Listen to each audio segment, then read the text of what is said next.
So I was talking to a family member the other day, and he said how his buddy is recently divorced, and he started getting out there on the dating market again. And I thought, oh man, here we go in the dating market. And I thought I had to ask a few questions because I keep hearing more and more how bad the dating market is, especially online dating. And so my buddy told, now I live in the Midwest, right? I mean, we're pretty fairly conservative in the Midwest, and my buddy told me he met this girl online, and she ended up being a model.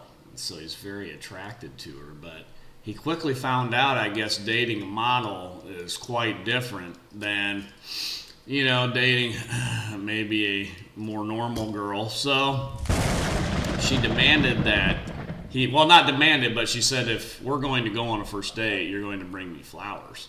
I asked my family member, I said, well, did he bring her flowers on the first date? And he said, yeah, he stopped and got her flowers, brought it to her on the first date. And then they went out to a really nice restaurant. I guess that was the first meeting. And so he called her again in the next couple days and said, hey, would you like to go get coffee? And the woman said, she's a model. She said, no, I don't do coffee. I only do dinner. And I only do nice dinners too. And so at that point, my buddy said, well, I guess, you're probably not the one for me. Now, he is a divorced father of two, so, maybe his value in the dating marketplace isn't as high as someone who's totally free of any children and baggage from previous marriage, blah, blah, blah. But still, I thought, wow. Is that what the dating market is like today? I guess that, you hear all these clips from YouTube and whatnot, and you think like, maybe this is made up, blah, blah, blah. I don't know. Give me a comment below. Is the dating market really that bad today where on a first date, a woman says, you must bring flowers and I only do nice restaurants? Well, I like to hear some comments on that. Now, from my previous video, the pastor that was talking in the previous video said if we can just get the culture correct, if we can slay the dragons, slay the beasts of the culture that are creating all this craziness, then the women, they will come home. They will want to be good, submissive wives and good homemakers and mothers. If we just defeat what's in the culture. I've been thinking about that. Actually, we were talking about that at my men's Bible study a little bit more, and I thought, man, what complete nonsense. Like, what are we talking about? That I think the pervasive thought is that women in general, they naturally just want to follow and submit to whomever or whatever is in front of them, and it's the stronger alpha that they will submit to. Supposedly, that's the myth. And so I say no, that's not true.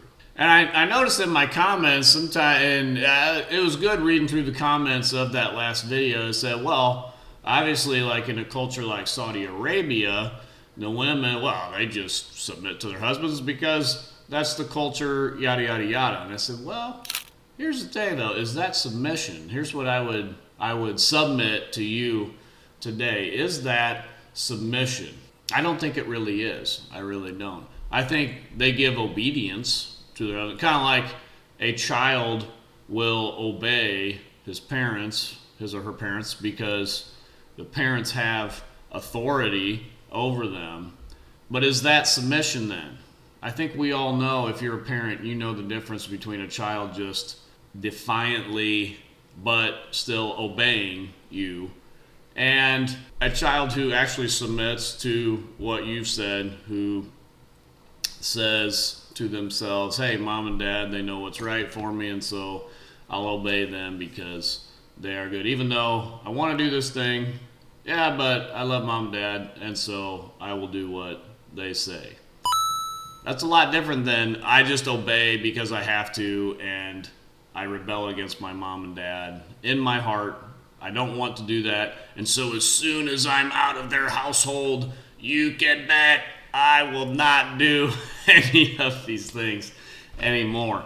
It's there, and I thought, because as we were talking in Bible study, we were talking about, is there a difference between submission and obedience, or just compliance? Maybe obedience is the word. And so, when we go to Ephesians chapter 5, that's, the main passage probably that talks about submission the most, of wives to husbands. And as we are filled with the Spirit, we see that we'll submit to one another out of reverence for Christ, meaning in the hierarchy of the church that we'll submit to one another, and even in society we'll submit to those in authority over us. I think it was specifically probably talking about the church and submit to one another out of reverence for Christ. And then we see that wives will submit to husbands. Husbands will love their wives. Children will obey their parents. Slaves will obey their masters. And so that's a really interesting thing. But we see there's a difference there between the wife submitting to her husband and the children obeying their parents and the slaves obeying their master. It says, this is Ephesians 6:5, slaves, obey your earthly masters with respect and fear and with sincerity of heart, just as you would obey Christ. Obey them not only to win their favor when their eye is on you, but as slaves of Christ, doing the will of God from your heart. And so there's a different word between what's used for wives and what's used for children and for slaves there, which is interesting. So I think there's a difference then between submission and obedience, or just compliance, right? Obeying. And I was looking it up. John Calvin had some thoughts on this. I was like, is there any thought here on maybe what some of the reformers said about this difference here? So in some commentary I was reading, it says, John Calvin in his commentary on Ephesians 5 addresses the roles of husbands and wives, including the concept of submission. In Ephesians 5, where wives are called to submit to their husbands, Calvin emphasizes that this submission is not servile obedience, but a voluntary respect within the marital relationship rooted in the order established by God. He explains that the Greek term hupotasso implies a willing deference, not a forced or absolute obedience, as might apply to children or servants, where hupakuo is used.